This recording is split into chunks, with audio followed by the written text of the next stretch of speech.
Hello, I'm Jacob and this is the Prepper's Bunker Outdoors.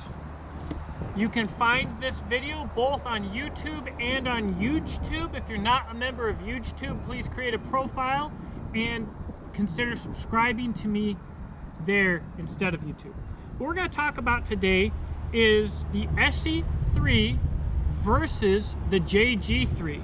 Now, I'm naming this video versus because you might be debating which one you want to purchase, but it is a little bit misleading because honestly this is not a video where we'll have a clear winner in any way, but instead it's a video where we're going to talk about the different features of the two blades, potentially which one is better for what, to help you decide which one might be best for whatever it is that you're looking for. So let's take a look at these blades and how they're different, how they're like, and what their strengths and weaknesses may be.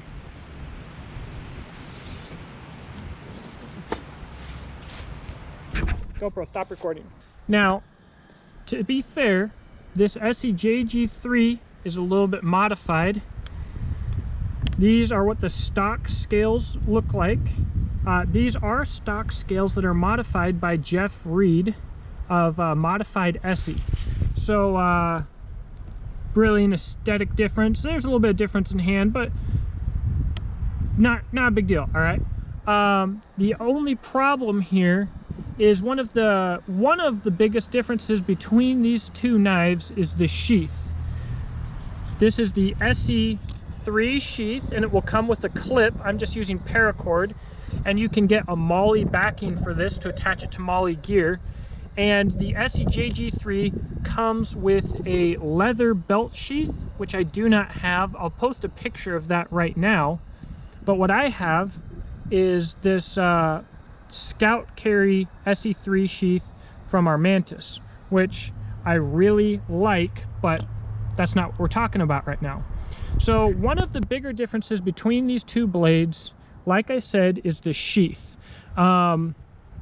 The Jg3 comes with a leather bushcraft style sheath, which carries quite well vertically on the belt.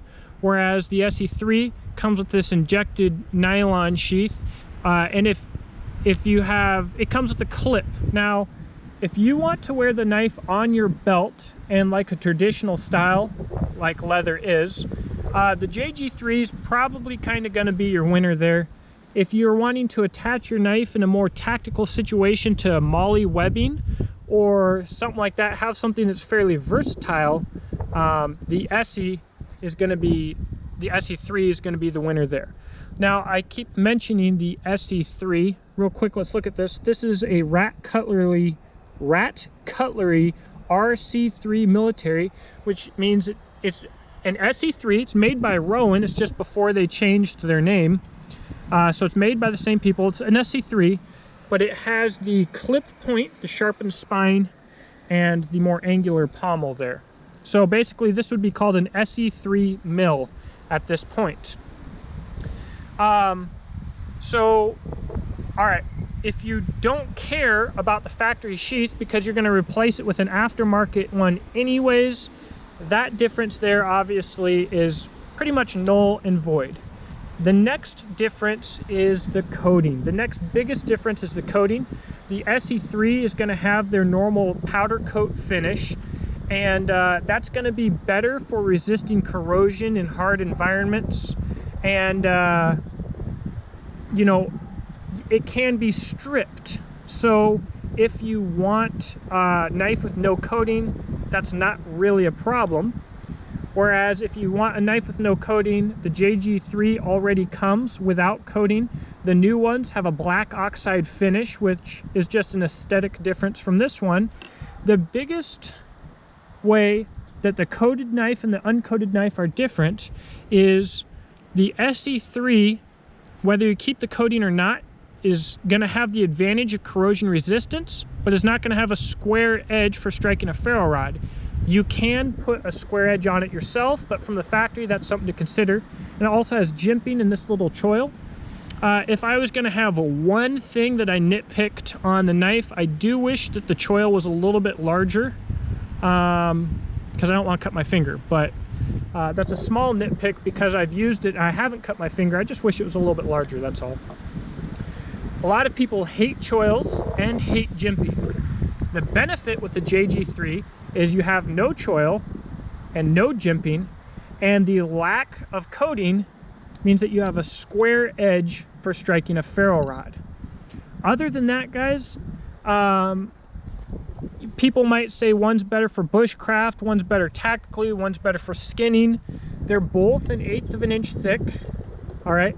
And no matter which of those things you like, whether it be bushcraft, skinning, survival, tactical, whatever, you could make either one work. It's just gonna be how you're gonna make it work. Like I said, the main difference being whether you want a coated knife, a sharpened spine or a square spine, the sheath, etc. That's your main differences between these two blades. Obviously the Esee3 is a little bit longer, but they're both very packable, very usable, and most importantly, incredibly versatile. Anything that you would want to use one of these knives for, you could use the other one for. And I wouldn't say that either one is a clear winner for any task or purpose. They're simply different. So I hope that was helpful. Obviously, the other difference that is probably going to be the most important difference for most people between these two knives is aesthetics. Which one they like the look of better. I can't help you with that one. I don't know which one you like the look of better. But I know that people are going to ask which one I personally like better, because I have been EDCing both of them. As it stands, the Jg3 with the Armantis sheath right now is my choice for an EDC knife that I will do everything with. Why? Because I like the sheath. If I were to get an Armantis sheath that were similar for the Esee3, guys, I don't know. On this military version, I'd probably end up using the sharpening spine for striking my ferro rods, so I'd probably leave it completely unmodified. I like the knives about the same. Maybe with a little bit of an edge going to the Esee3 because I do personally like a choil and some jimping. But the Jg3 was designed by James Gibson of Knob Creek Forge, and he is a SC instructor. And you can tell, even though this is such a simple design, that a lot of knowledge and wisdom went into it, and it's very practical. So really what it's going to come down to, if I were going to purchase one of these two knives for my EDC knife that I'm going to use to bushcraft, skin, cut open boxes, cut, I don't even know what I cut every day, but I cut a lot of crap every single day. Honestly, it'd probably come down to if I could get one in the colors that I like. The Esee3 comes in a lot more color, both powder coat and scale options. It'll honestly come down to which one I like the look of better, and which one I could find a better deal on. If I could find the Esee3 for $60 to $70, and let's say the Jg3 was $120, I'm just throwing those numbers out, I'd buy the Esee3, and vice versa. And I would probably get an aftermarket sheath for either one. My biggest problem with this sheath, the way it comes, the Esee clip that comes on these knives is very popular. A lot of people like it, and I absolutely hate it. I just hate clips in general. They give a false sense of security. They will fail, especially on gun holsters. Don't have clips on your gun holsters. I'm speaking from experience. Don't do it. I like things to be in place and to know that they're not going to move. So, what am I going to do from here? Well, I'm probably going to get an aftermarket sheath for this at some point, or a MOLLE sheath, and I might attach it to some of my kit.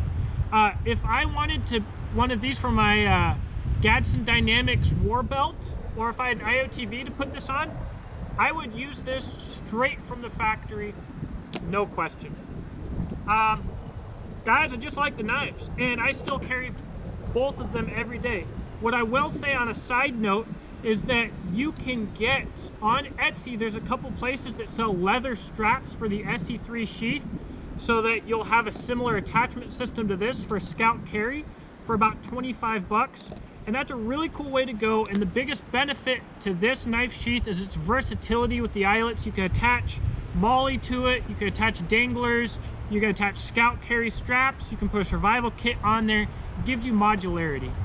So I hope this video was helpful. I know that I didn't give any hard and fast answers on which is superior, because I don't believe that there are any, but I hope I've presented to you and shown you which you might like for your personal situation. If you enjoyed this video, please consider subscribing. Let me know what you think in the comment section below. I love discussing things with my viewers. And also consider supporting this channel either through Patreon. Patrons are what makes this, patrons are what make this channel great. It's just the Preppers Bunker Outdoors. Or buy something from me at my website, beachandtactical.com. I hand make custom mil-spec survival and tactical gear. And so all of those links will be in the description box below. Thank you for watching, and I hope that you have a blessed day.